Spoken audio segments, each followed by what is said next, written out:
மக்கள் அனைவருக்கும் வணக்கம். பிடிஆர் பழனிவேல் தியாகராஜன் என்ன பண்றதுன்னு தெரியாம ஒரு பதட்டத்தில் இருப்பார் போல இருக்குது.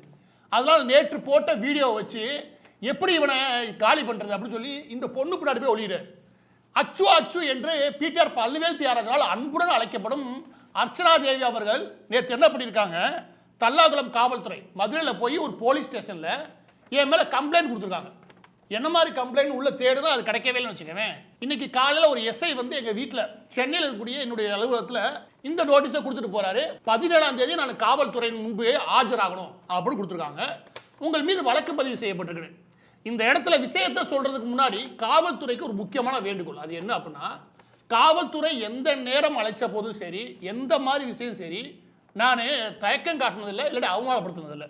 எல்லா விதமான வழக்குகளுமே நீதிமன்றம் ஆகட்டும் காவல்துறை ஆகட்டும் சொன்ன நேரத்துக்கு வந்துடுவேன், இல்லாட்டி என்ன விஷயம்னு சொல்லிடுவேன்னு வச்சுக்கோங்க. எனவே நான் என்ன சொல்லுவேன் அப்படின்னா, இதற்காக இந்த நோட்டீஸ்க்காக நீங்கள் மதுரையிலேருந்து ஒரு காவலரை அனுப்பி ஒரு எஸ்ஐ அனுப்பி என் வீட்டில் வந்து இஷ்யூ பண்ணுறது இல்லையா, டெக்னாலஜி அவ்வளோ வளர்ந்து போச்சு.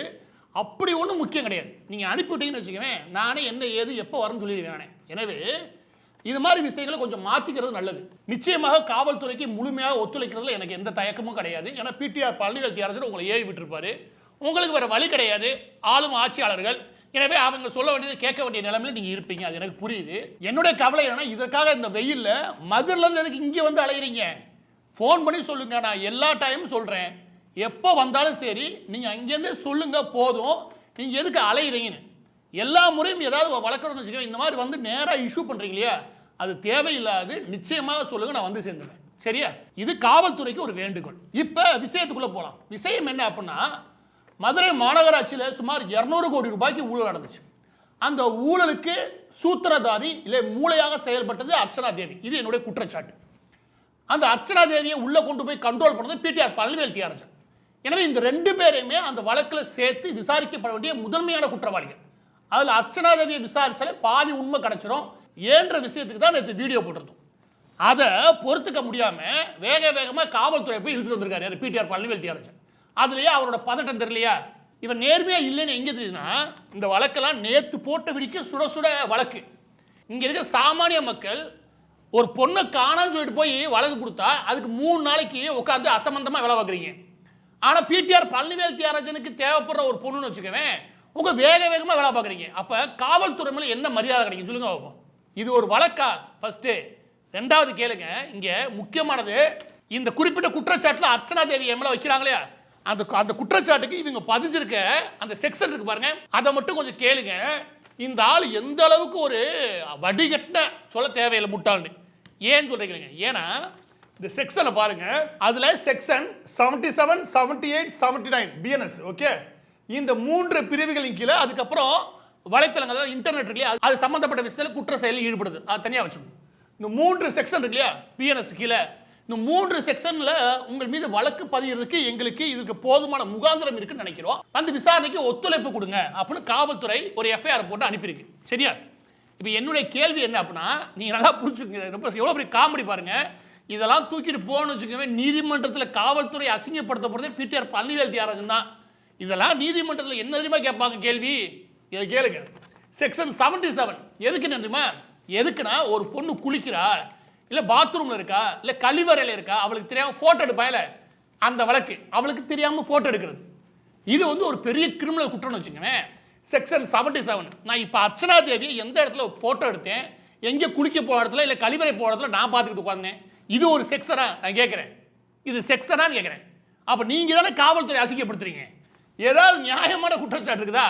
இந்த செக்ஷன் எதுக்கு இதில் போட்டு வச்சிருக்கீங்க? நான் என்ன அந்த மாதிரி பண்ணேன் சொல்லுங்க பார்ப்போம். அப்போ நீதிமன்றத்துக்கு போனால் அவமானப்படுவீங்களா மாட்டீங்களா?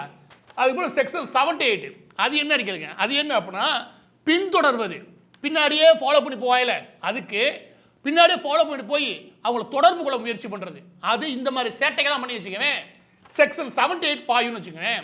நான் எப்போ அர்ச்சனா தேவி பின்தொடர்ந்தேன்? நீங்கள் ஆன்லைனில் பின்தொடர்றீங்கன்னு வச்சுக்கவேன், தொடர்ந்து தொந்தரவு கொடுக்குறீங்கன்னா தப்பு தான் வச்சுக்கவேன்.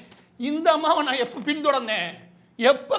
எங்கே பின்தொடர்ந்தேன்? எங்கே தொடர்பு கொள்ள முயற்சி பண்ணேன்? இல்லவே. எத்தனை அடிப்படையில் செக்ஷன் 78 வரும்னு சொல்லி பார்ப்போம். பின்தொடர்றனா அவளை தொடர்பு கொள்ள முயற்சி பண்ணுறான். நீ என்ன தொடர்பு இருக்குன்னு சொல்லியா? அதை விட்டுவிட்டு என்னைய சொல்றீங்க? எனவே செக்ஷன் 78 எடுத்துட்டு போய் மாரிதாஸ் 200 கோடி ஊழல்ல அர்ச்சனா தேவியோட தொடர்பை பற்றி பேசினா செக்ஷன் 78 போட்டு வச்சிருக்கியே அப்ப நீதிமன்றம் கேட்டுச்சுன்னா காவல்துறை என்ன பதில் சொல்லும்? எந்த அடிப்படையில் காவல்துறை இதுல இந்த அடிப்படையில் நாங்கள் உங்களை விசாரிக்க வேண்டியது சொல்றீங்க எங்க சொல்லுங்க அப்போ. இந்த இடத்துல ஏதாவது கேட்டோம்னு வச்சுக்கோங்க, லிங்க்டின் ப்ரொஃபைல் இருக்கு இல்லையா, ஓ அது பப்ளிக் ப்ரொஃபைல்யா, யார் வேணாலும் பார்க்கலாம். அதை பார்க்கறதுக்கு தானே அவங்க போட்டிருக்காங்க, இல்லாட்டி டெலிட் பண்ணிட்டு இல்லை பிரைவேட் ஆகிட்டு போக வேண்டியது தானே. எனவே அதெல்லாம் பொது வெளியில் இருக்கக்கூடிய பொதுமக்கள் பார்க்கக்கூடிய தகவல் தான். அந்த தகவலாம் புது தகவலாம் கிடையாது. அவள் பின்தொடர வேண்டிய அவசியம் பின்தொடரவே இல்லை. சரியா? இது எதை வச்சு சொன்னாங்கன்னு எனக்கு புரியவே இல்லை. இது பொதுவாக அந்த காலேஜ் பொண்ணுங்களாம் தினம்தோறும் வந்து தொடர்வாயில பின்தொடர்ந்து போவாங்க, இந்த மாதிரி தொந்தரவு கொடுத்துருப்பாயில, அவைகளுக்கு செக்ஷன் 78 போடுவாங்க. இதில் நான் அர்ச்சனா தேவி எங்கே நான் பின்தொடர்ந்தேன்? அர்ச்சனா தேவியும் பிடிஆர் பழனிவேல் தியாகராஜன் உட்கார வச்சு கேளுங்க யார் யாரை பின்தொடர்றான்னு. எனக்கு தெரியாதுப்பா. சரியா? செக்ஷன் 79 அது இன்னும் கொடுமை. செக்ஷன் 79 தேர்டா போட்டிருக்காங்க. அது என்ன அப்படின்னா, அது எதுக்கு கேளுங்க, ஆபாசமா செய்கை காட்டுறது, அப்படி கண்ணடிக்கிறது, அப்ப சைகை காட்டுறது, விசில் அடிச்சு கூப்பிடுறது, இந்த மாதிரி செய்வாயில சேட்டை, அந்த பசங்களை பிடிச்சி உள்ள போறதுக்காக நான் எப்ப அர்ச்சனா தேவியை பத்தி கண்ணடிச்சேன் இல்ல கையசைச்சேன்? இது அநியாயமா இல்லையா? இந்த செக்ஷன்லாம் என் மீது வழக்கு போறதுக்கு முகாந்திரம் இருக்கான், காவல்துறை சொல்லுது. இது அநியாயமா இல்ல? நீதிமன்றத்துக்கு போச்சுன்னு வச்சுக்கோங்க, காவல்துறையே கேட்காத கேள்வி கேட்க நீதிமன்றம். பார்த்துக்கோங்க, இது ஒரு எஃப்ஐஆர் போடுறது போடுறீங்க, ஒரு நியாயமா போட்டா பரவாயில்ல. நான் என்ன கேட்கிறேன்னா, இந்த எஃப்ஐஆர் போடுறீங்களே, மக்கள் பணத்தை 200 கோடியை கொள்ளையடிச்சிட்டு அதுக்கு ஆதாரம் இருக்கக்கூடிய அர்ச்சனா தேவியை கைது பண்றதுக்கு உங்களுக்கு துப்பு இல்லை. அந்த அம்மாவை பிடிச்சி விசாரணைக்கு கொண்டு வரதுக்கு வக்கு இல்லை. அந்த அம்மா கொள்ளையடிச்ச விஷயத்தை பத்தி என்னைக்கு கொண்டு வந்து மக்கள்கிட்ட சேர்ப்பா, அது மக்களுடைய காசு, உங்களுடைய காசு. அதை கொண்டு வந்து சேர்க்கறதுக்கு ஏதாவது முயற்சி எடுத்தீங்கன்னா அதுக்கு வக்கு இல்லை.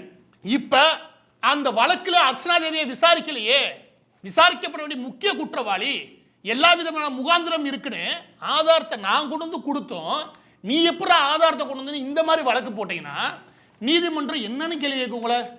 இந்த இடத்துல பொதுமக்கள் கொண்டு சொல்றீங்க, அது என்ன அப்படின்னா, இந்த காவல்துறையோட பணி இருக்கு இல்லையா, ஏதாவது தொந்தரவு பண்ற மாதிரி வச்சுக்கோங்க. நான் உங்களுக்கு ஒன்று சொல்றேன் இல்லைங்க, என்ன அப்படின்னா, இந்த காவல்துறை என்னன்னா, எஃப்ஐஆர் போடுறான், கம்ப்ளைண்ட் வந்துருச்சு, வாங்க நீங்க தப்பு இல்லைன்னு முடிவு பண்ணிட்டீங்களா, நீ எஃப்ஐஆர் போடு ராஜான்னு. எந்த எஃப்ஐஆர் வேணா போட்டுக்கோ, என்ன வேணா எழுதிக்கோ, எழுதிட்டு நீதிமன்றத்துக்கு வாங்க, அதோட முடிஞ்சிச்சு அவங்க கடமை. சரியா? காவல்துறை பொறுத்தவரைக்கும் ஒரு புகார் வந்துச்சு, அதை விசாரிச்சேன், இதெல்லாம் இருந்தனால இந்த எஃப்ஐஆர் போட்டிருக்கீங்க, இந்த செக்ஷன்ல முடிஞ்சிருச்சு, இதோட காவல்துறையோட வேலை முடிஞ்சிருச்சு. சரியா?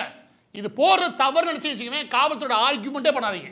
நீங்க நான் போய் நீதிமன்றத்தில் பார்த்துட்டு இருக்கேன், நீதிமன்றத்தில் முட்டி மோதிர முடியும், நீதிமன்றத்தில் ஒன்றும் இல்லாமல் ஆக்க முடியும். இவங்க வேலை என்னன்னா, அந்த காவல்துறைன்ற பவர் இருக்கு இல்லையா, அதை வச்சு தவறான குற்றச்சாட்டுகளை பரப்புறாங்க பாருங்க, அந்த நபர்களை சொல்றேன். உண்மையான உழைக்கக்கூடிய 1008 காவலர்கள் இருப்பாங்க, அவங்க மீது விட்டுருங்க. இந்த மாதிரி ஆவாத கேஸ் இருக்கு இல்லையா, இந்த கேஸ்லாம் நீங்களே சொல்லுங்க, நான் போட்ட வீடியோக்கும் இல்லை நான் போட்ட பதிவுக்கும் இதுக்கு ஏதாவது சம்மந்தம் இருக்கா? அந்த பொண்ணை தொடர்ந்து பின்தொடர்றேன், சைகை காட்டுறேன், குளிக்கும் போது கழிவறை போகும்போது பார்க்குறேன், இது ஏதாவது சம்மந்தம் இருக்கா? நீங்க சொல்லுங்க. அப்போ இந்த காவல்துறை யாரா மதிப்பாங்களா? இதை செஞ்சது யாரு? வேற யாரும் கிடையாது. எதுலையாவது போட்டு அவனை அசிங்கப்படுத்துங்க. யாரு? பிடிஆர் பழனிவேல் தியாகராஜன். அந்த புத்தி தான் நீ அசிங்கப்படுற. எதுக்கு அந்த பொண்ணு பின்னாடி ஒளியிற?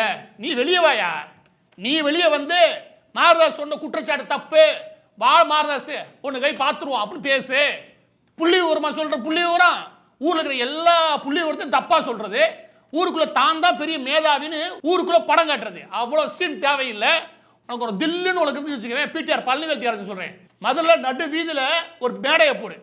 இந்த 200 கோடி விவகாரத்தில் அர்ச்சனா தேவி எப்படியாக தொடர்புடையவர், அர்ச்சனா தேவிக்கும் பிடிஆர் பழனிவேல் தியாகராஜனுக்கு என்ன தொடர்பு இருக்கு, அர்ச்சனா தேவின்ற அந்த குறிப்பிட்ட லேடி, அந்த குறிப்பிட்ட பெண் எப்படி மதுரையுடைய மேயருக்கு உதவியாளராக போனாங்க, அந்த உதவியாளராக போனதுக்கு அப்புறம் எப்படி அதை கண்ட்ரோல் பண்ணாங்க, அந்த உதவியாளராக மதுரையில் இருக்கக்கூடிய அந்த மேயருக்கு வேலை பார்க்கும் போது எப்படி சம்பளமே இல்லாமல் தியாகியா வேலை பார்த்தாங்க, அந்த தியாகியா வேலை பார்த்தவங்க அதே நேரம் முழு நேரம் அங்கே அந்த மேயருக்கு உதவியாளர் இருந்துட்டு அலுவலகத்தில் எப்படி முழு நேரம் வேலை பார்த்தாங்க. ஏன்னா 2 இடத்துலையுமே ஃபுல் டைம் ஜாப்.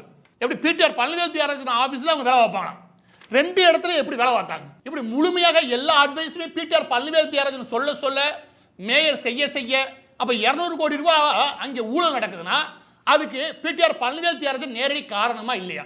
அதுக்கு அர்ச்சனா தேவின்ற அந்த குறிப்பிட்ட பெண் உதவி செஞ்சாங்களா இல்லையா? இந்த அர்ச்சனா தேவி 200 கோடி விவகாரத்தில் கைது செய்யப்பட்டு விசாரிக்கப்பட வேண்டிய அவசியம் இருக்கா இல்லையா?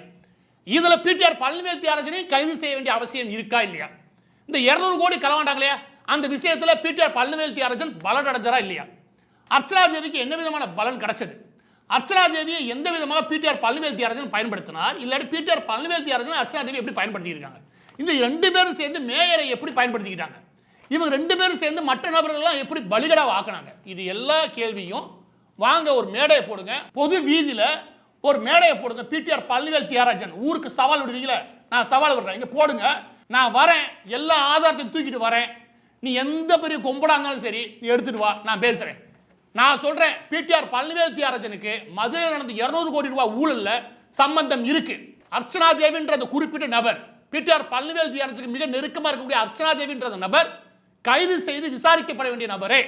அந்த நபர் தான் இந்த மேயரை, மதுரை மேயரை தவறாக வழி நடத்தி இவங்க லாபம் அடையிறதுக்கு அவங்கள பலிகடை வாக்கியிருக்காங்க.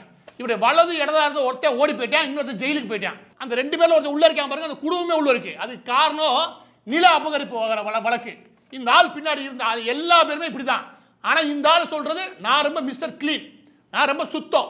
ஆனா பிடிஆர் பழனிவேல் தியாகராஜன் 10 வருஷம் அந்த தொகுதியை எதுவுமே செய்ய கிடையாது, எந்த அக்கறையும் கிடையாது. அவர் தெரிஞ்சதுன்னா அர்ச்சனா தேவி 4 பேர் உதவிக்கு வச்சுக்கிறது, அவங்கள வச்சுக்கிட்டு எப்படி சம்பாதிக்கிறது, யார் யாருக்கு லாபகரமாக ஈட்டி கொடுக்கிறது, அதற்கு எப்படி பவர்ஃபுல்லான பர்சன்ஸை எப்படி பார்க்கறது. பிடிஆர் பழனிவேல் தியாகராஜன் மேலே போடுங்க.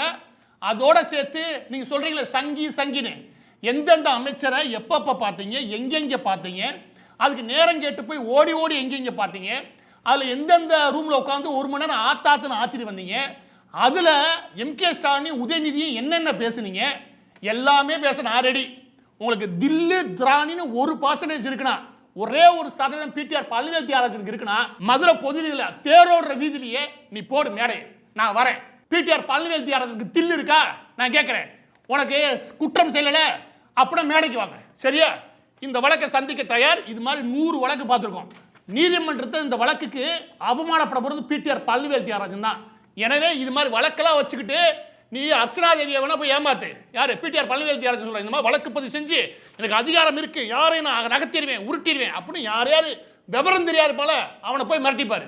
இந்த வழக்கை முழுசா உடைக்கிறேன், அந்த 200 கோடியை உடைக்கிறேன். இன்னும் பொதுமக்கள் காசு ஆட்டையா போடுறீங்க. பதிவோட இறுதியாக ஒரே ஒரு வருத்தம் தான். என்ன அப்படின்னா, நானும் மான நஷ்ட வழக்கு ஒரு 30-40 பேரை பார்க்குறேன், எஃப்ஐஆர் ஒரு 20-30 பார்க்குறேன்னு வச்சுக்கோங்க. ஆனால் இதை மாதிரி ஒரு கேவலமான வழக்கை நான் பார்த்ததே இல்லை.